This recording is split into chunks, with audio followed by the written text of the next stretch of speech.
what item means the most to you. For some of you, it might be a piece of jewelry that's been passed down through your family. For some of you, it might be an instrument that you've had since you were little. And for some of you, it might just be your phone. For me, the item that means the most to me is my football that I keep on my dresser. Now, this football isn't just any old football.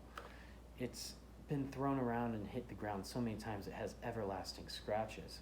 It's been kicked around so many times it has bruises on its once sleek dark brown leather. And it's been subject to an overwhelming amount of use to the point where it's bulging from its original shape. Now, it's not the football that means so much to me. It's the game it represents that means everything to me. And this football also represents, along with the game, the memories and the lessons that the game has taught me.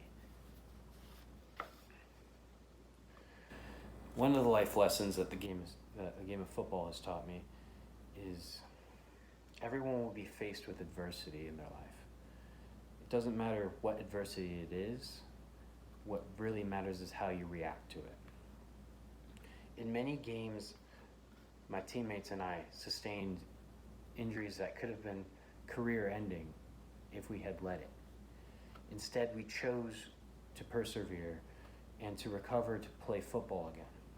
Now, adversity can also be something much less than an injury. Like the weather, for instance. Many games we've played where it's pouring rain.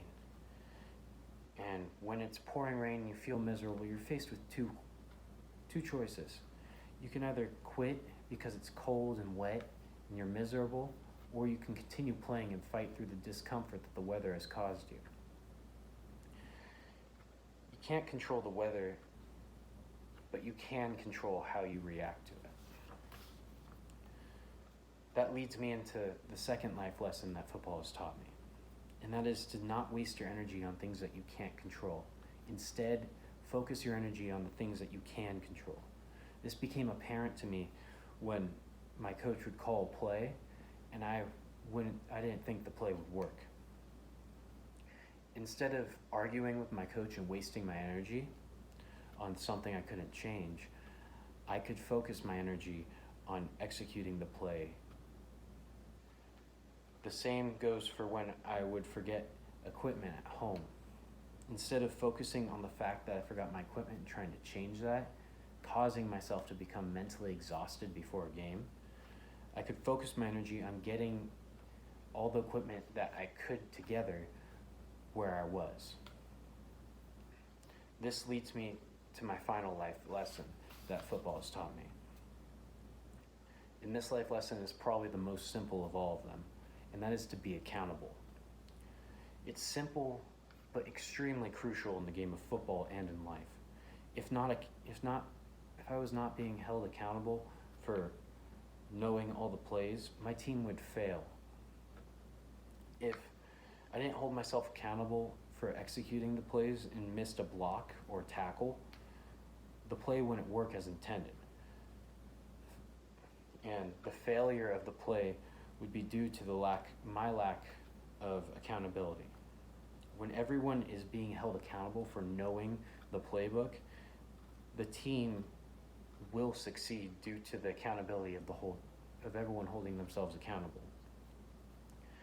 Accountability is probably the most important lesson of them all.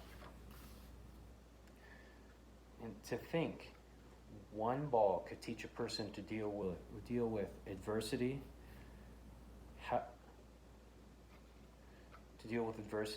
how to focus on things that you can control, and how to be accountable, and its importance in life.